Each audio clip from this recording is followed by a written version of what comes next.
Ayan, top 3 sa tayo ng ating sibuyas. Ang 46 days mga ka-farmers, top 3. Ayan, kung nakita nyo ay puno na ng tubig. Okay.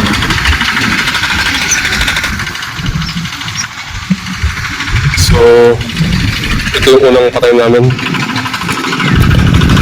Mga nag-top dress namin. Ito yung Barreto na Dragon mga ka-farmers. So, papakita ko sa inyo mga ka-farmers yung naglalaman na yung ating sibuyas.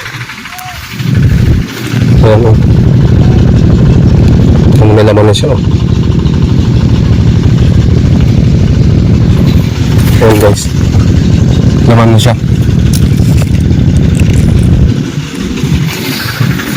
Tignan nyo naman yung nagkukulot-kulot ang dahon. Ayaw tumirik. Sugo ano yan. Basang-basa pa siya. Tignan nyo naman. Basang-basa pa. So hindi naman kasi parehas yung lupa. Kailangan patubigan na yun talaga. So meron kasing tigang na. Meron pang basa. Yan, katulad nito.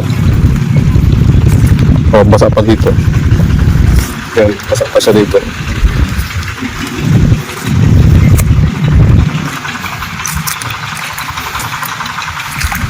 So dito naman, tigang na. Ayan, tigang na siya dito. Tignan yung mga natitigang mga ka-farmers. Correct yung dahon niya. Hindi katulad nung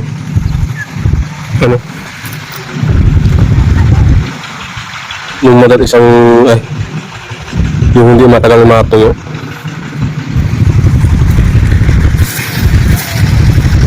Tingnan guys yung ating sibuyas to.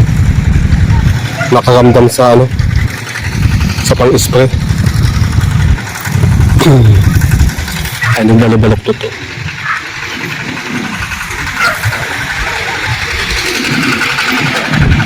Nakaramdam sa ating pang-spray. So ganyan po ang mangyayari sa pag nag-spray ng panda mo. So talagang nangungulot yung dulo.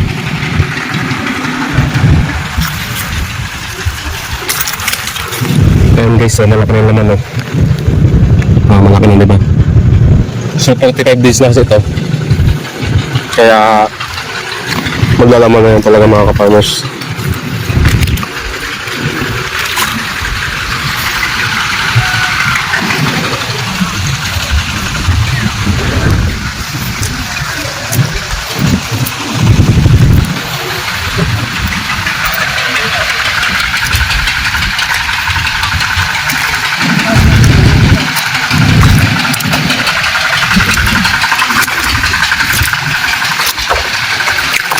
Lumakas na?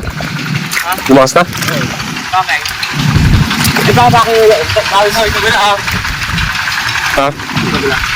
Yung namin ka rin yan, yung bakit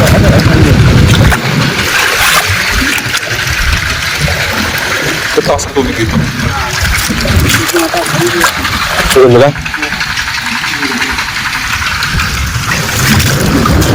Ano na to?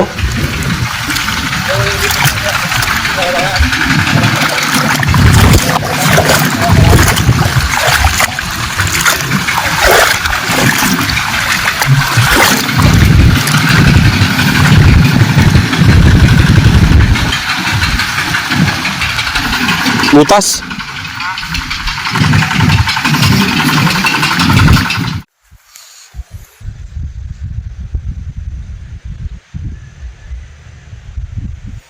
So ito mga ka-farmers ay ang in-spray namin ay Antracol with calcium nitrate mga ka-farmers.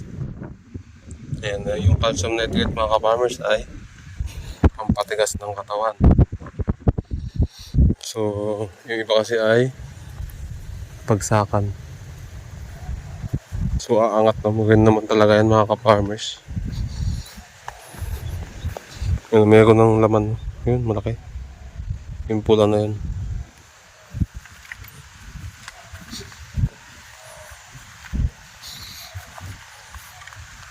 So ito kahapon mga ka-farmers ay talagang ano to, bagsak. Ang bagsak yan.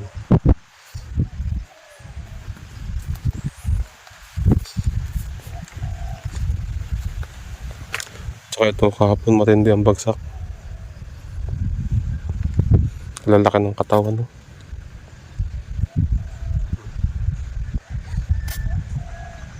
So ito mamaya ay i-sprayan namin ng pang-uod.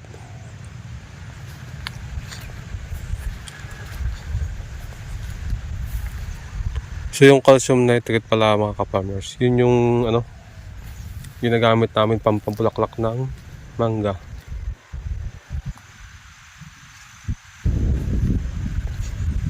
So yun lang mga ka-farmers, and God bless po.